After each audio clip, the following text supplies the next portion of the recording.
Harihara Veeramallu trailer కి మంచి popularity వచ్చింది. 24 hours లో 47 మిలియన్స్ వ్యూస్ క్రాస్ అయిపోయాయి అనమాట.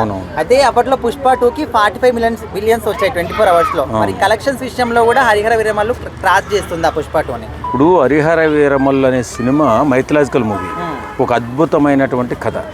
అది స్మగ్లర్ కథ. రెండిటికి కంపేర్ చేసి చెప్పమంటే నేను ఎక్కడ చెప్తాను? ఒక అద్భుత కళాఖండాన్ని, ఒక స్మగ్లర్ జీవిత ప్రయాణాన్ని చెప్పమంటే ఒక దాంతో కట్టకూడదు. అది ఓ రకంగా మసాలాగా హిట్ అయింది. ఇది మన సంస్కృతి సాంప్రదాయాలు, మన ఇతిహాసాల కథల వల్ల వచ్చినటువంటి కథ కాబట్టి ఇది కూడా సెన్సేషనల్ హిట్ అవుతుందని నమ్ముతాను. స్టోరీ విషయం పక్కన పెడితే కలెక్షన్ల విషయంలో ఇప్పుడు వ్యూస్ పరంగా క్రాస్ అయింది ఓకే, బట్ కలెక్షన్ల విషయంలో క్రాస్ చేస్తుందా లేదా?